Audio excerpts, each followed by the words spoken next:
Prospecter en 2022, c'est devenu un casse-tête avec les RGPD.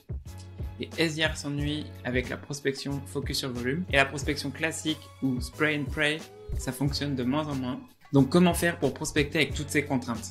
Eh bien, en changeant le modèle où on mettrait le prospect au centre du message. Une prospection prospect-centrique.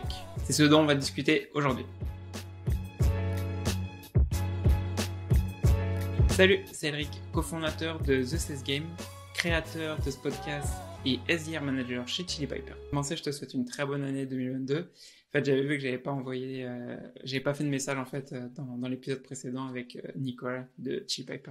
Dans l'épisode d'aujourd'hui, je reçois Virginie Avassi, directrice de l'équipe SDR de Content Square. On va parler de recrutement inclusif et de ce que Virginie recherche dans des candidats. Puis on va parler de comment passer d'une prospection classique à une prospection prospect-centric et de ce que ça apporte à l'équipe justement. Donc en parlant de ça, en fait, on pourrait dire que c'est un peu la suite de l'épisode avec celui de Caroline Francia où justement on parlait de comment faire kiffer le job de SDR. Aujourd'hui, Virginie, elle est EMEA Pipeline Generation Director chez Content Square. Virginie, du coup, est-ce que tu peux nous expliquer un peu ce que tu fais chez Content Square aujourd'hui ? Alors, chez Content Square aujourd'hui, je m'occupe de gérer les équipes SDR. À date, ça représente 28 personnes. Et d'ici 2022, on espère que ça représente à peu près 35 personnes. Et mon quotidien, c'est de m'assurer que les équipes ont tout ce qu'il faut pour être successful, reacher leurs objectifs et qu'on est bien en train d'aller vers la vision qu'on porte, quoi. Du coup, pour l'épisode d'aujourd'hui, en fait, quand on avait préparé ensemble, on avait parlé de 2 points dont on va aborder. Donc, le premier sera le recrutement inclusif et le deuxième, ce sera le changement d'une prospection classique à un modèle où le prospect il est au centre de la prospection. Mais avant ça, pour commencer, j'aimerais bien qu'on discute un petit peu de toi, en fait, comment tu es tombé dans la vente, parce que quand tu m'as dit ça en préparation de l'épisode, tu m'as dit que toi, tu voulais pas être sales au début et qu'on t'a chassé. Non, je me destinais absolument pas à être sales et je pense que c'est pour ça aussi que je fais beaucoup de recrutement inclusif parce que un jour, quelqu'un m'a donné ma chance. On m'a plutôt repéré et après donné ma chance parce qu'à la base, moi, je faisais des études de langue espagnole, donc pour être professeur d'espagnol. Et après, j'ai décidé que serre et star toute ma vie, c'était pas ce qui allait me rendre heureuse et j'ai fait une école de commerce qui était en double cursus sur du tourisme et du commerce un petit peu plus général. Et j'étais en alternance. J'ai commencé du coup en tant que chef de projet dans une boîte qui s'appelait Midex à l'époque. Et en fait, le boss, Georges Freya, m'a dit si tu veux une alternance l'année prochaine, c'est OK, mais tu seras sales. Et moi, je lui dis non, mais pas du tout, je ne veux pas être sales. Et il m'a dit si, tu es faite pour ça et tout, tu seras sales. Bon, j'avais besoin d'une alternance, du coup, j'ai dit OK, je vais être sales. Et en fait, au bout d'un mois, j'ai été piquée par la vente. Ouais. C'était grisant, ça me plaisait, c'était challengeant et j'ai adoré ça. Et du coup, quand j'ai fini mon master, je suis partie à Dublin pour faire un MBA, plus axé du coup vente, etc. Et je suis allée dans le fleuron de la tech européenne. Et là-bas, j'ai commencé du coup ma carrière dans le SaaS, vraiment par hasard, où j'ai travaillé pour Qualtrics. Et j'ai fait des super rencontres qui après, encore aujourd'hui, m'alimentent, quoi. Et du coup, en fait, tu disais que c'est la vente, du coup, ça t'a plu, en fait, et que c'était challengeant. Du coup, qu'est-ce qui t'a plu quand tu as fait justement ton alternance là-dedans et qu'est-ce que tu as trouvé challengeant par rapport à d'autres choses que tu avais fait ? Déjà, obtenir la personne au téléphone, comprendre et me dire, OK, j'ai compris ce que tu veux. Je pense qu'on peut répondre à ton besoin et je pense qu'on va y répondre comme ça. Et voir en fait que la personne, effectivement, oui, tu as bien compris ce qu'il voulait, que oui, tu vas bien l'accompagner dans son besoin et que tu vas répondre à son besoin. Et avoir toute cette relation qui se construit au fur et à mesure des échanges, cette relation dans la transparence, dans la confiance aussi. Parce qu'en fait, moi, pourquoi je ne voulais pas être commercial au début, c'est parce que pour moi, un commercial, c'était un arracheur de dents. Et c'est pour ça que je me disais, non, mais moi, je ne veux pas du tout être commercial. Et pourtant, toute ma vie, on m'a dit, non, mais Virginie, tu as la personnalité pour être commercial. Et toute ma vie, j'ai dit non, non, mais moi, je veux pas, en fait. Je veux pas mentir, je veux pas, c'est des arracheurs de dents, je veux pas. Et en fait, j'ai compris que non, c'était pas ça. Oui, enfin, dans le fantasme de tout à chacun, ça peut être ça, mais être un vrai bon commercial, c'est pas ça. C'est tout le contraire. C'est comprendre, c'est avoir une écoute active, c'est savoir dire non, en fait, on pourra pas répondre à votre besoin et peut-être l'orienter vers d'autres solutions ou dire oui, effectivement, on peut répondre à votre besoin et on va y répondre comme ça. Ce que j'allais te demander justement, parce que tu disais qu'on t'a dit plusieurs fois que tu avais la personnalité du coup d'une commerciale. Donc ouais, et je trouve aussi que tu as raison enfin, sur ces points-là parce que en gros, moi je suis tombé dans la vente pareil, un peu comme toi, je suis tombé dedans par hasard. Et c'est au début j'avais cette image-là des commerciaux et c'était pas forcément le métier que je voulais faire il y a plusieurs personnes quand j'étais en train d'étudier qui me disaient ouais, qu'ils voulaient être commerciaux, enfin commercial pardon. Et c'est pas forcément un truc pour les mêmes raisons. J'ai pas envie d'être une personne comme ça qui va déranger les gens. Ouais, mais c'est dommage qu'au final, tu vois, on ait cette image-là parce que c'est pas la réalité, quoi. Ouais, je trouve que c'est peut-être, enfin, c'est peut-être autre chose, hein, mais c'est l'ancienne image des commerciaux en fait où justement c'est très très agressif, où enfin, tu essaies de convaincre à 100% que ta solution c'est la bonne solution pour eux et il n'y a pas d'autre solution. Alors que aujourd'hui, un commercial, c'est plus un docteur qui est là pour analyser de quoi il a besoin et de voir si ta solution, c'est la bonne solution pour ça. Et comme tu disais, si c'est pas la bonne solution, de le tourner vers une autre solution. Et du coup, tu disais, alors, après que tu étais arrivé à Dublin, tu as commencé chez Qualtrics. Et comment tu en arrivé, du coup, à passer au poste où tu en es chez Content Square? Du coup, à Qualtrics, j'ai commencé en tant que SDR sur la France. J'ai fait 1 an et demi chez eux, j'ai fait SDR, puis après j'ai fait account exec, puis après j'ai eu le mal de pays, je suis rentrée et j'ai fait plusieurs startups, que ça soit dans la fintech ou dans l'email marketing, etc. J'ai fait plusieurs postes, j'ai fait key account manager, j'ai fait SDR à nouveau, après j'ai fait SDR team leader, etc.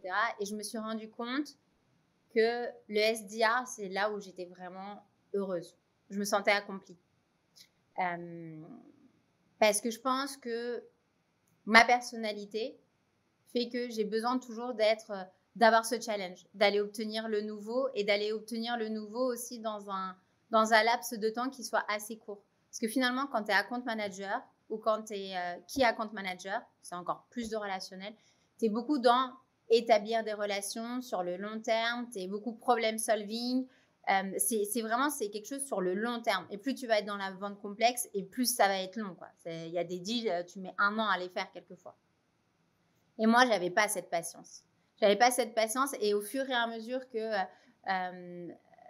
ça s'allongeait pour un renew, pour un upsell, pour ceci, en fait, je luttais contre moi-même, tu vois. Je luttais contre moi pour pas tomber dans des travers de sales, tu vois, un peu nonchalants. Et en fait, c'est parce que je perdais la motivation, quoi. Et je me suis rendu compte que là où j'étais le plus motivée, c'était sur du court terme, sur du sprint tout le temps, mais sur du sprint smart. Voilà. Donc, c'est là où la première fois où je me suis vraiment exprimée, où je me suis vraiment épanouie, c'est quand je suis devenue team leader SDR dans une boîte qui s'appelait Magency, qui s'appelle aujourd'hui SparkUp.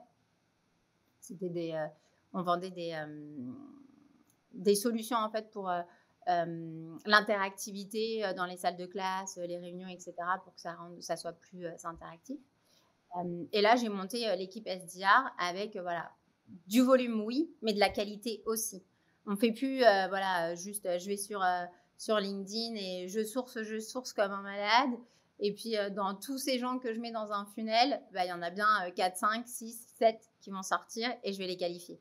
Non, c'était vraiment, on commençait à avoir une approche beaucoup plus méthodologique, beaucoup plus personnalisée. Et c'est là où j'ai commencé aussi à m'intéresser de plus en plus au SDR et à tout ce qu'on pouvait faire et tous les outils qu'il y avait.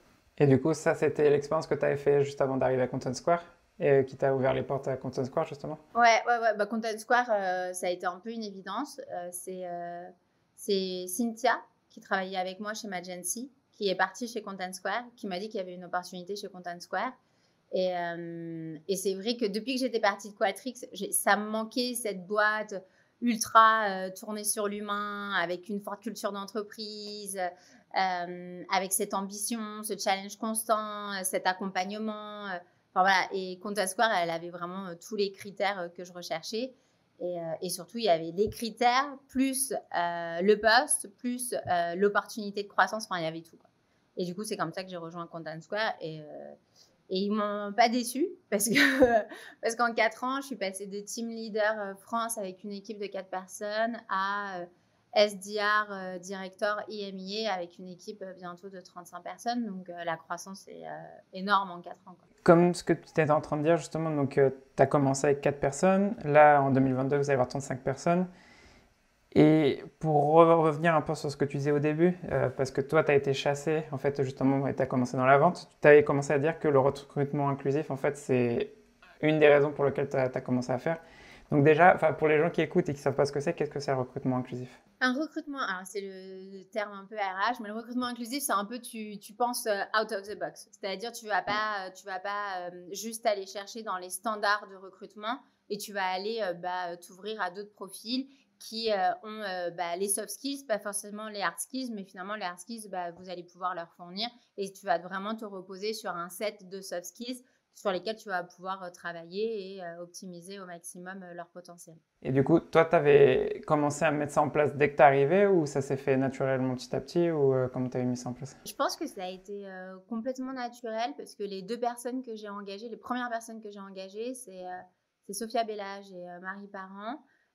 Marie, elle est toujours chez Content Square.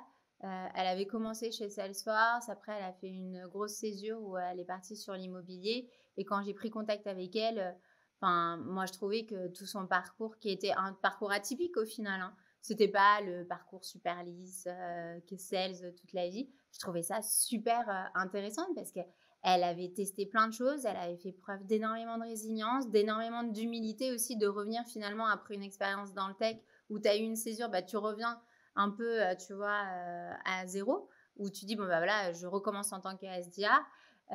Énormément de résilience parce qu'elle avait essayé de monter quelque chose par elle-même pendant longtemps et qu'elle s'était donné les moyens. Alors moi, j'avais adoré ce profil-là. Et Sophia, elle était dans le marketing dans une SS2I. Elle connaissait rien à la tech, quoi, et encore moins au SDA. Et quand je parlais avec toutes les deux et avec tous les candidats aujourd'hui, quand je parle avec eux, moi, ce que je veux savoir, c'est leur vie, qu'est-ce qui les a construits. Ce que je veux entendre ce que je cherche à déterminer, c'est est-ce qu'ils ont de la résilience? Est-ce qu'ils ont de la combativité? Est-ce qu'ils ont de l'humilité? Est-ce qu'ils sont coachables? Est-ce qu'ils sont smart? Est-ce qu'ils ont une capacité d'analyse et de remise en question? Et ça, c'est la première personne que j'ai rencontrée à Qualtrics, Dermot Costello, qui était le VP MIA Sales de Qualtrics, qui recrutait de cette manière. Déjà, quand j'étais sortie de l'entretien avec lui, j'avais appelé une copine et je lui avais dit, c'est pas grave, si je suis prise ou si je suis pas prise, c'est pas grave, parce que je viens de passer une heure où je pense que toute ma vie, en fait, je capitaliserai sur cette heure. Il m'avait posé des questions, j'étais pas du tout prête. Il m'avait posé des questions de qu'est-ce qui te rend fier de toi, quelles sont tes faiblesses, qui au final serait ton plus gros potentiel. Enfin, il m'avait posé des questions, ça m'avait... mon cerveau était en ébullition pendant une heure. Et en fait, quand j'ai été recrutée après, je lui avais posé la question de pourquoi tu fais ces entretiens. Il m'a dit, en fait, moi, je cherche à checker le potentiel, les soft skills, l'inné, en fait. Quelque chose que tu ne vas pas acquérir. Ça fait partie de toi, c'est ton set de valeurs intrinsèque. Et j'avais trouvé ça super smart. Et je m'étais dit, c'est un jour, je suis manager et clairement, c'est comme ça que je recruterai les personnes. Toi, quand tu as commencé chez Content Square par rapport à ça, les premiers entretiens que tu avais mis en place, du coup, tu t'étais basé sur les mêmes critères que lui, il avait fait chez Qualtrics ou pour commencer? Ouais. Ouais, ok. Du coup, par exemple, tu disais sur la résilience, comment tu vas chercher ça? Est-ce que tu sais un truc que tu peux voir dès le CV de la personne ou tu vas le voir direct dans les entretiens avec eux? Il y a des CV qui parlent d'eux-mêmes parce que les personnes, soit ils se sont réorientés, soit ils sont partis longtemps à l'étranger, soit ils se sont mis dans une position à un moment donné d'inconfort. Donc, il y a des CV qui parlent d'eux-mêmes. Et après, moi, je les oriente pas, hein, je les laisse parler de ce qu'ils veulent. Mais c'est vrai que la première question que je pose, si tous les futurs candidats regardent ce podcast, après, j'aurai plus de surprise.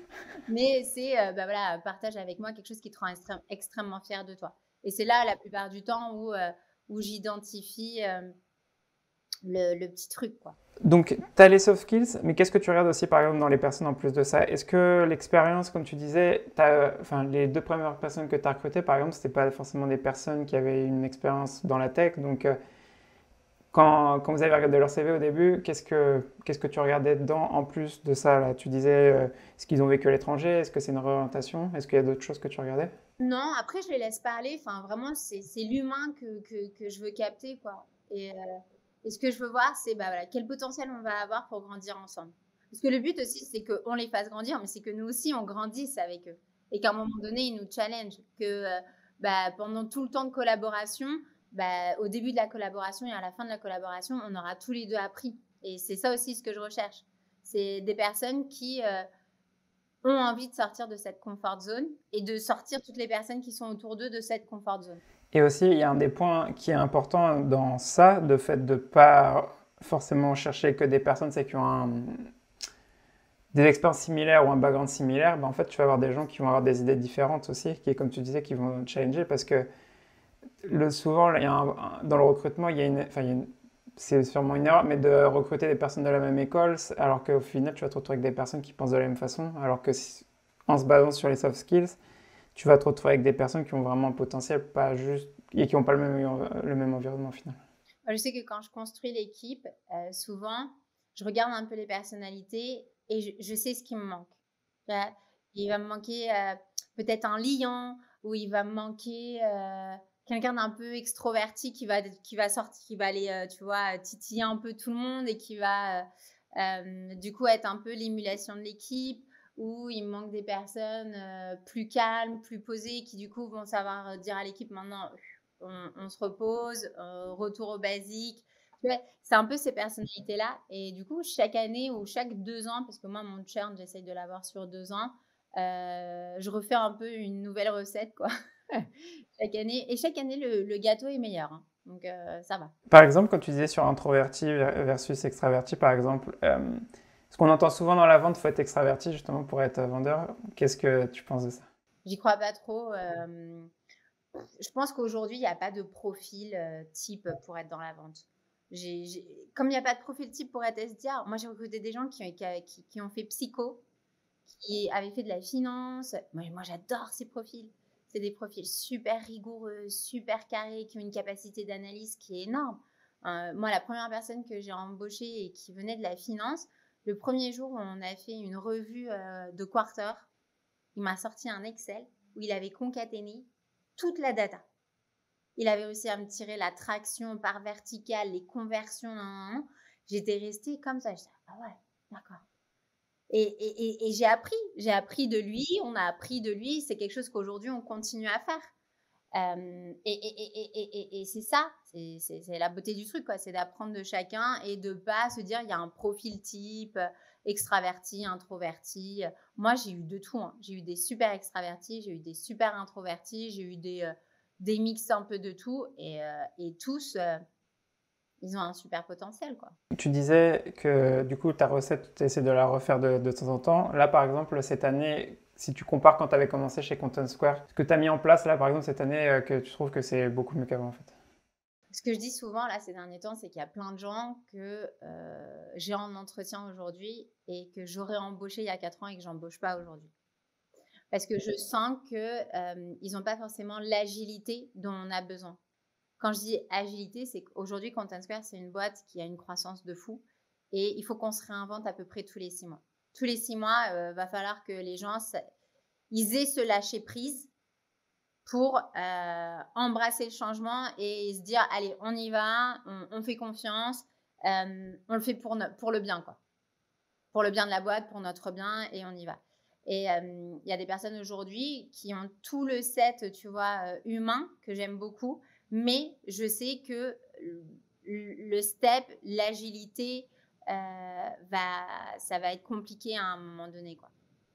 Et ils n'auront pas cette agilité pour lâcher prise et se réinventer, quoi. Et ça, justement, c'est un point que nous, on est en train d'incorporer en fait dans nos scorecards, justement, là, pour les entretiens.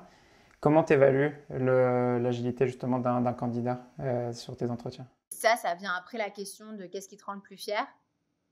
J'essaye de pointer vraiment la zone d'inconfort qui a marqué, du coup, cette fierté.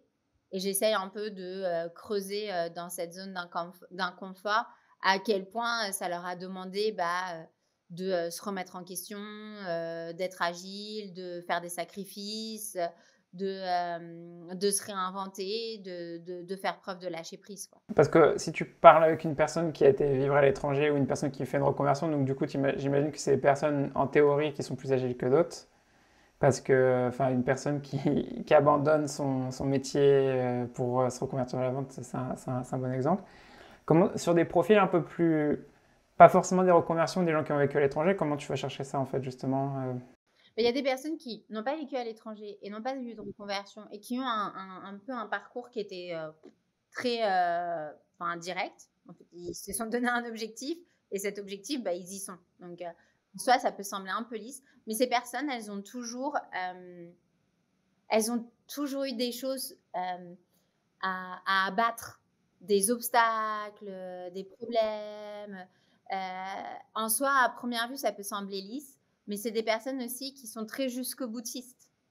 Tu vois, il faut le valoriser, ça aussi. Tu es jusqu'au boutiste, ça ne veut pas dire que tu manques d'agilité, ça veut dire juste que quand tu te donnes un goal, tu fonces droit dans ton goal, tu vois. Mais tu peux toujours voir quels ont été les incidents de parcours, etc., pour évaluer un peu le lâcher prise et l'agilité. Et puis, il y en a souvent, quand ils sont jeunes, ils ont pas mal de passion sur le sport. Ils font pas mal de... Moi, j'ai beaucoup de cas de figure où ils ont fait du sport à échelle de compétition, etc. Et là, tu vois qu'ils ont dû à un moment faire preuve de lâcher prise et pousser un peu les limites, quoi. Et pour juste revenir sur un des points que tu avais mentionné sur la coachabilité, comment tu évalues ça dans tes entretiens? Parce que je te pose la question parce que nous, la coachabilité, on faisait que des roleplays, mais là, on commence à rajouter un peu plus de choses en fait dans le process pour s'assurer qu'ils sont bien coachables. Comment je le perçois? Mais en tout cas, je perçois quand ils sont pas coachables. Ok, donc du coup, comment tu perçois qu'ils sont pas coachables? Tu vas le percevoir dans les questions, en fait. Quand tu leur poses des questions et tu vois qu'en fait, ils sont pas réceptifs, qu'ils n'écoutent pas. Que tu essayes de les rattraper et que même là, quand tu leur tends la perche, ça passe à côté. S'ils n'écoutent pas, c'est que, enfin voilà, je sais pas comment te dire, ça connecte pas, quoi. Donc, et puis après aussi, la coachabilité, tu peux l'avoir dans la première question que je pose de qu'est-ce qui vous rend fier? Souvent, c'est des personnes qui vont dire je suis fière parce que j'ai fait ça, etc. Puis ils vont te dire il y a des personnes qui les ont aidés, il y a des personnes qui les ont accompagnés, il y a des personnes qui les ont guidés. Il y a une autre question aussi que j'aime bien poser pour la coachabilité, c'est que me dirait ta famille, tes amis, tes proches, tes collègues, qu'est-ce qu'ils me diraient de toi? Et là, souvent, ils font un peu preuve d'introspection et ils se mettent à la place des gens. Et selon ce qu'ils te disent, selon les qualités qui vont ressortir, tu sais à quel point ils sont coachables. Et moi, il y a une valeur aussi que j'essaye d'identifier beaucoup, c'est des valeurs de famille. Parce que si tu es famille, si tu es tourné, alors que ça soit famille ou ami, mais si tu as un fort cercle amical ou familial, c'est que quelque part, tu as l'habitude de te reposer sur les autres, sur les personnes qui t'entourent. Et de les écouter et de prendre en compte les feedbacks des personnes qui t'entourent. Et ça, c'est super important. Pour moi, c'est ça, la coachabilité. Et ça, comment tu le cherches justement? Est-ce qu'ils sont famille? Est-ce que tu poses une question ouverte sur ça et tu vois en fonction de la réponse ou comme tu faisais? Ouais, la plupart du temps, c'est qu'est-ce que me diraient tes parents, ta famille, tes amis, tes collègues de toi? Et puis après, selon la réponse, je deep dive un peu pour avoir mes réponses, quoi. Du coup, on va passer à la deuxième partie du coup de l'interview. Donc, c'était d'une prospection classique, un modèle avec le prospect au centre. Ça, tu m'as dit que c'est quelque chose que vous avez commencé à mettre en place cette année, du coup, chez Content Square. avant de commencer à rentrer, en fait, de savoir qu'est-ce que, en fait, qui t'a fait dire que tu dois faire ce changement, en fait? Je pense que c'est notre meilleure amie, la GDPR, qui a fait qu'il fallait qu'on se réinvente à un moment donné. Et un jour, j'ai fait un call avec François Kulik qui travaille chez Algolia. Et en fait, je lui disais un petit peu comment lui il faisait sa prospection, comment ça se passait, etc. Et en fait, à cette époque-là, j'étais vachement comment contourner la GDPR, comment continuer à faire notre boulot sereinement, etc. Et en fait, il m'a dit Virginie, en fait, la GDPR, elle est là, elle ne va pas partir. Il faut que tu embrasses le changement, tu vois, que tu fasses preuve d'agilité comme tu demandes à tes équipes de faire preuve d'agilité. Et en fait, cette GDPR, elle est là pour le bien, tu vois, pour le bien de nous tous. Et qu'on se pose les bonnes questions sur nos prospections et qu'on ait des prospections intelligentes et qu'on arrête effectivement de faire du volume et qu'on s'adresse à des prospects, à des personnes et qu'on s'adresse à eux de manière personnalisée. Et c'est là en fait où je me suis dit qu'il fallait qu'on rechange toute notre méthodologie de travail. Et à la même époque, au même moment, on a commencé à faire des trainings médics. Et du coup, tout ça a fait effet boule de neige, quoi. Le médic, personnalisé, faire plus de qualité. Et en fait, je pense que le changement, on y est allé tous, comme une seule et même société. Tous, on est allé vers ce changement. Ça a été impulsé, en fait, de je ne sais pas où. Mais on a eu la même impulsion, la même énergie, la même demande, la même envie, tous en même temps, quoi. Donc, ça a été simple au final.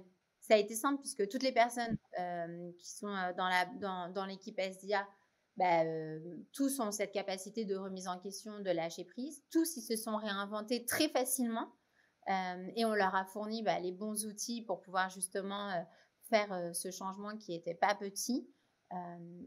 Et tous, surtout, ils ont vu qu'est-ce qu'ils allaient y gagner. Et je peux dire qu'aujourd'hui, ils s'éclatent 1000 fois plus qu'avant dans leur métier, quoi.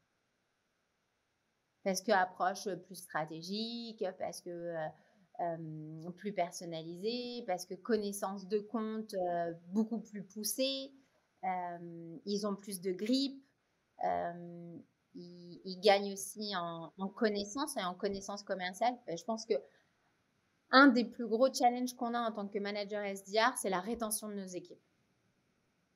Et pour peu que tes équipes soient performantes, là, ça devient plus un challenge, ça devient a pain. Parce que plus ils sont performants et plus ils ont envie d'évoluer vite. Et plus toi, tu es comment je les retiens et comment je continue à les faire grandir. Et moi, ce changement qu'on a fait, ça a permis à mes équipes de grandir,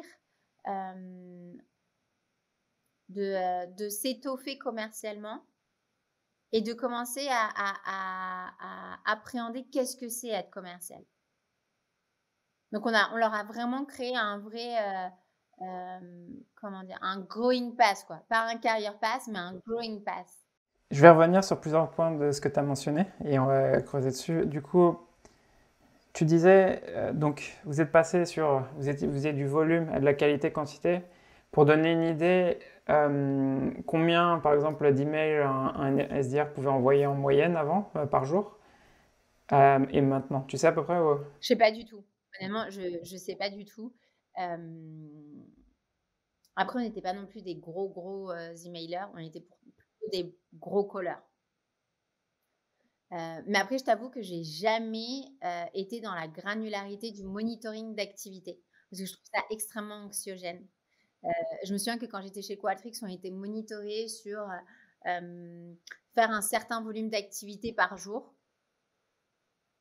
Et honnêtement, moi, je trouvais ça un peu bullshit parce qu'au final, il y avait plein de gens qui te mettaient plein de NRP, enfin, j'y crois pas. Donc, j'ai jamais été dans la granularité de chaque activité et quel volume d'activité, etc. Ce qu'on monitore plus, voilà, c'est les meetings, la conversion de meeting à opportunité. C'est vraiment mes deux KPI majeurs, quoi. Et puis, bien évidemment, quand ces deux-là vont pas bien, là, on peut deep diver, mais j'ai jamais été très axée sur le volume, quoi.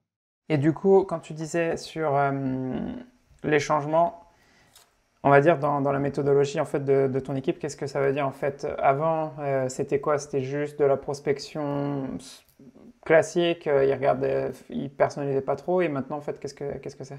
Maintenant, ce qu'on va faire, c'est on va surtout faire, on est plus account-based. Ça veut dire tu vas partir vraiment sur le compte. Tu vas chercher énormément d'informations sur le compte, tu vas faire des power maps, tu vas identifier les personnes clés. Et puis, à partir du moment où tu as identifié les personnes clés, tu vas attacher des actions personnalisées à chaque personne clé. Tu vas mettre en place aussi des stratégies de social selling.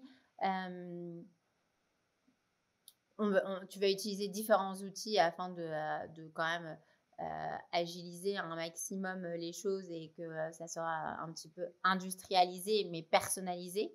C'est possible d'industrialiser en faisant de la personnalisation. Ça va être surtout ça, le changement. Parce qu'avant, en fait, on était dans quelque chose d'assez binaire. C'était sourcing, calling, sourcing et mailing. C'était quelque chose, et puis c'était volume, volume, volume, volume, volume. Ça convertit, enfin, voilà, ça mord à un email, ça mord à un appel. Bah voilà, une petite quali, tranquille, et puis après, on passe à la compte exec. Maintenant, on est dans quelque chose de beaucoup plus stratégique, et surtout, la qualification est devenue un vrai step à part entière. Il y a des vraies qualifications avec une feuille de route, quoi. Maintenant, il y a certains steps à identifier. Il faut vraiment qu'ils aient des pains. Quitte à le garder plus longtemps de ton côté parce que tu dois le nurturer, parce que finalement, il n'est pas si mature, ou parce que le pain n'est pas là, ou parce que la problématique, elle va être en 2024. Donc, tu ne vas pas le passer maintenant à un sales, parce que le sales, clairement, il va dire en 2024, c'est dans très, très longtemps. J'aurais changé de territoire 2 fois d'ici là. Donc, tu vas le garder de ton côté, tu vas le nurturer, tu vas grandir. Tu vois, c'est là où tu dis, tu les challenges, tu les fais grandir, tu les fais acquérir de l'autonomie et du savoir. Et je pense que c'est une question que j'ai voulu te poser. C'est quoi la taille des boîtes qui prospectent SDR? Tu m'as dit que c'est des grosses boîtes, Ouais, c'est du des stratégique. stratégiques. Ok. C'est combien d'employés? Tu fais sur le nombre d'employés ou sur le chiffre d'affaires? Non, nous, alors, ni nombre d'employés, ni chiffre d'affaires. Nous, on est vraiment sur le trafic. Le trafic? Ok. C'est vraiment un nombre de pages vues. Après, bon, la plupart du temps, c'est des boîtes qui ont au-delà de, je sais pas moi, au-delà de 800, 1000 employés. On va commencer par là. Et donc, du coup, en fait, enfin, c'est plus un modèle account-based. Donc, par exemple, on va prendre l'exemple d'un compte qui pourrait prospecter. Avant, c'était plus du sourcing, donc ils collaient direct. Maintenant, eux, qu'est-ce qu'ils vont chercher, par exemple, dans un compte avant de commencer à rajouter des gens dedans? Bah, déjà, ils vont te faire des value pyramides. Après les value pyramides, ils vont te faire souvent une power map.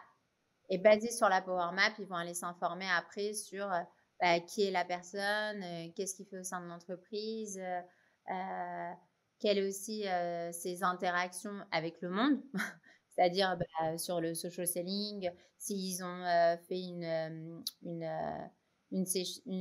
speaking session, ou s'ils ont fait un article, si on a parlé de l'entreprise parce que voilà, ils ont une initiative particulière. On essaye aussi de trouver des points communs entre leur entreprise et notre entreprise, parce qu'aujourd'hui, voilà, il y a aussi des valeurs d'entreprise. Il y a des choses qui nous tiennent à cœur. Nous, par exemple, c'est l'accessibilité qui nous tient à cœur. C'est la démocratisation de la data, c'est l'accès à la data pour tous. On a une fondation qui fait ça. Donc, on essaye aussi de voir s'il n'y a pas des points communs. On n'est pas que business, on est des êtres humains avant tout, et je pense que c'est important de ne pas l'oublier. Et puis après, on essaye de déterminer voilà, des actions spécifiques, ciblées, personnalisées, en accord avec les informations qu'on a trouvées. Donc en soi, c'est quand même assez chronophage, parce que ça prend énormément de temps. Mais derrière la conversion, elle est énorme, quoi. Elle est énorme. Moi, mes équipes font beaucoup moins de volume en termes de meetings. Et pourtant, je suis sur les mêmes, sur la même performance, même voire plus de performance. Tu veux dire ton taux de conversion entre meeting et opportunité ou... Ouais. Mon taux de conversion est largement supérieur. Et j'ai pas eu, si tu veux, j'ai pas eu d'impact chiffré quand on a fait ce switch, c'était un peu une peur qu'on aurait pu avoir. C'était, OK, on va faire ce switch, on va avoir beaucoup moins de volume. Donc, automatiquement, il y a un moment, on va avoir un trou dans la raquette, on va avoir un mois où on ne va pas avoir forcément de performance. Honnêtement, nous, on avait quand même énormément de volume. Donc, ça nous a permis de nous laisser le temps de faire ce switch confortablement. Et puis après, une fois qu'on a fait le switch, en fait, les équipes, maintenant, ils mettent beaucoup moins de meetings. Si ce n'est pas pour dire 2 fois moins de meetings, mais j'ai autant, voire plus d'opportunités. Et surtout, mes équipes sont carrément plus stimulées, quoi. Ouais. Ils sont beaucoup plus stimulés. Juste pour revenir un peu sur ce que tu disais, du coup, qu'est-ce que c'est le value pyramide ou la pyramide value? Je ne sais pas comment ce que tu avais dit. La pyramide de valeur. Alors ça, c'est Caro qui pourrait être une super, qui pourrait super bien expliquer. Mais en gros, c'est quelles vont être les fondations pour aller t'adresser à la société et quelles vont être c'est pas les valeurs, mais c'est qu'est-ce qui est important pour eux. Par exemple, nous, Content Square, ce qui est important pour nous, c'est la démocratisation de la data, tu vois. Comment on arrive à le faire? Qu'est-ce qui est important pour eux? Qu'est-ce qui est crucial, fondamental pour l'organisation? Et ça, tu le trouves, généralement, vous le trouvez quoi? Tu le trouves sur le site de la boîte, tu regardes sur les réseaux sociaux de la boîte pour voir un peu le... Tu regardes sur les réseaux, tu regardes aussi sur les bilans qui sont publics, tu regardes un peu aussi sur la vision, la stratégie. Enfin, c'est des choses qui sont quand même assez... tu arrives à le trouver en cherchant un peu, tu y arrives, quoi. Et du coup, la Power Map, c'est quoi? La hiérarchie d'entreprise par département avec les personnes, la personne qui serait notre cible première parce que utilisatrice, la personne, c'est un peu le champion, le decision maker, le budget owner, les personnes qui sont users. Enfin voilà, c'est un peu avoir une compréhension de la cartographie de l'entreprise, où on doit aller, avec qui on doit parler, avec qui on a déjà parlé, quelles sont aussi nos affinités. Peut-être qu'on a un network commun, peut-être qu'on a des clients qui connaissent déjà ces personnes. Enfin, voir un petit peu quelle est notre la cartographie. Et ça, tu le fais sur quoi d'ailleurs, la cartographie? Parce que c'était un truc que j'avais pensé à faire à un certain moment, mais je sais, enfin, tu utilises quoi? Nous, pour l'instant, on utilise Xmind. C'est pas l'outil. Mais je sais que mes équipes, ils utilisent plusieurs trucs. Ils utilisent aussi Lucid. Ok. Ils utilisent un autre, Miro. Et c'est tout, je crois. On utilise plusieurs. Comme ce que tu disais, donc, et on va terminer sur ça et on va passer sur la dernière partie. Donc, tu disais que ça stimulait plus les équipes et du coup, ils font moins de meetings. Est-ce que toi, en fait, avec ce changement, et je ne vais pas te demander de rentrer dans les détails, hein, mais je vais te parler des commissions, est-ce que tu as fait un changement dans les commissions du coup, ou tu étais toujours, en fait, avant, comme tu faisais du volume, c'était plus sur, tu donnais les commissions en fonction des opportunités ou c'était un autre indicateur? Moi, mon système de commissionnement n'a pas changé. Pas changé, ok. C'est resté le même. Après, j'ai souvent mis des petits incentives par quarter sur la qualité. J'ai fait des quality ratio. Et du coup, à partir du moment où tu avais une meilleure conversion, etc., je mettais des petits incentives par quarter. Et du coup, alors là, on va passer à la dernière partie. Donc là, on va passer plus sur toi et des questions spécifiques sur ta carrière. Donc, si tu devais recommencer de zéro aujourd'hui ta carrière, qu'est-ce que tu ferais différemment? Je suis pas sûre que je ferais quelque chose de différemment, parce qu'au final, les échecs en soi, je pense que c'est important, c'est révélateur et c'est structurant. Donc, je suis pas sûre que je changerais quelque chose. Je me donnerais peut-être juste un conseil à moi-même, c'est fais-toi confiance. Fais-toi confiance tout le temps. Pourquoi ce conseil? Parce que souvent, quand tu as un début de carrière, t'es pas sûr, tu as peur un peu d'assumer et tu te dis, j'ai l'impression d'être un peu toute seule dans mon bateau, d'avoir la conviction toute seule, tu vois. Et du coup, tu dis, tu laisses ta conviction et puis tu rejoins un peu la vie de tout le monde. Et maintenant, avec le recul, je me dis, ta conviction, c'est ta conviction et il faut être capable de stand-up pour ta conviction comme tu es capable de stand-up pour tes équipes. Donc, fais-toi confiance tout le temps parce qu'au pire, qu'est-ce qui va se passer? Tu avais tort? C'est pas grave. Tout le monde a tort, tu vois. Que par contre, assumer d'avoir porté la conviction d'autres alors que c'était pas ta conviction, Ça, c'est pas cool. Qu'est-ce que tu sais aujourd'hui sur la vente que tu aurais aimé savoir quand tu as commencé? Le médic. Le médic? Ok. Ah oui, c'est ultra structurant. Et moi, j'ai quand même été à une très bonne école, Qualtrics. On avait énormément de formations. On était formés par Force Management, etc. Mais on m'avait jamais expliqué autant cette méthodologie de vente qui, pour moi, est très structurante et très structurante à notre niveau en tant que SDR. Si tu avais un conseil sur la vente, et ça peut être pour des SDR, des AE, des SDR managers ou des head of sales, quel serait ton conseil? Je dirais de jamais perdre de vue que au final, c'est de l'humain. On est des humains, on gère avec des humains, qu'il y a de l'humain en fait dans tout ça et que l'argent c'est pas tout quoi. On deal avec l'humain quoi. Remettre l'humain au centre des choses. Si tu avais... Enfin, quels sont les 3 contenus, livres, blogs, podcasts que tu recommandes pour les commerciaux? Alors ça c'est la question pour moi qui est compliquée parce que moi je suis quand même maman de 2 enfants qui sont en bas âge, donc en soi j'ai pas énormément de temps pour lire, écouter des podcasts, tout ça. Et j'ai pas non plus envie de tomber dans le cliché de recommander plein de livres qu'on nous recommande, genre le Sales Challenger ou le Sales Qualified Leader de McMahon et compagnie. Moi, je sais qu'il y a des livres qui m'ont beaucoup aidée. Le premier livre, c'est du coup mon mentor Dermot Costello qui me l'avait conseillé quand j'étais à Qualtrics et c'était Men's Searching for... attends, avec mon super accent en anglais. C'est Men's Search for Meaning de Frankl. En gros, c'est le but de la vie. Enfin voilà, c'est un livre qui il est un peu dur, mais c'est un livre. L'histoire en elle-même est dure parce que c'est dans des camps de concentration, mais je trouve qu'il remet aussi énormément Enfin voilà, ça nous ramène un peu sur terre, quoi. Au final, il faut aussi prendre du recul sur ce qu'on fait et c'est important de relativiser énormément les choses. Donc moi, c'est un livre que j'ai beaucoup aimé. Le deuxième livre que j'ai aimé et qui m'a beaucoup aidé et qui m'aide encore aujourd'hui, c'est The Culture Map, qui en fait aide à mieux comprendre en fait les différences de culture, comment l'idée, comment manager, quelles sont les différences culturelles. Parce que même si on est en Europe et que finalement on a quand même un set culturel qui est assez similaire, on a quand même aussi beaucoup de différences.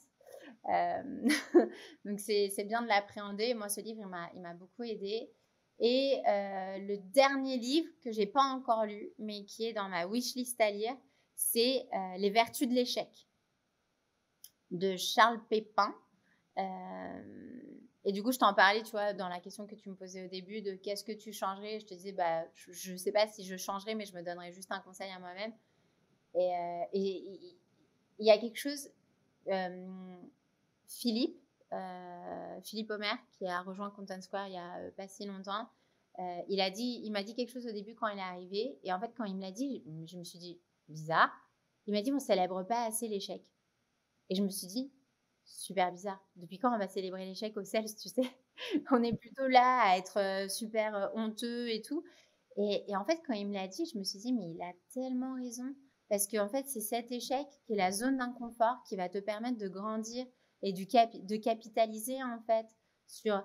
Au lieu de le refuser, l'échec, et de ne pas l'accepter, d'en avoir honte, accepte-le et fais tout pour que la prochaine fois, il n'y ait pas d'échec, quoi. Donc, ouais, célébrer les échecs. Et du coup, j'ai vu ce livre et c'est ma prochaine lecture sur comment mieux appréhender l'échec, comment grandir de cet échec. Je pense que c'est super important. Et juste pour donner un exemple, quand tu dis célébrer les échecs, tu peux donner un exemple de ce que vous avez célébré récemment chez Content Square? Je sais pas si c'est échec, parce que je pense que si c'est un échec, je pense que c'est à l'échelle un peu mondiale, parce qu'avec cette pandémie, ça a été quand même très compliqué. Ça a été compliqué commercialement, ça a été compliqué humainement. Et je pense que quand même, enfin voilà, à un moment donné, on était plus en mode, bon, on va faire ce qu'on peut, c'est un peu mondial. Et en fait, on ne s'est pas dit, bah voilà, non, c'est c'est la merde, clairement. Donc, qu'est-ce qu'on fait et comment on arrive à s'en sortir, etc. Après, nous, on a réussi quand même on a plus surfé là-dessus au final parce que ça a accéléré énormément de conversations qui n'auraient pas eu lieu tout de suite avec beaucoup de nos clients. Mais c'est vrai qu'à un moment donné, ça aurait été... Au début, ça a été un peu compliqué.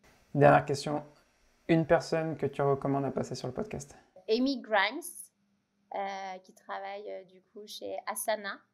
On s'est rencontrés à Qualtrics. Et je pense que c'est une personne extrêmement inspirante et qui... Enfin voilà, c'est une machine. En fait, elle arrive à être une machine et en même temps être super humaine, en même temps à gérer 36 000 choses à la fois. Enfin,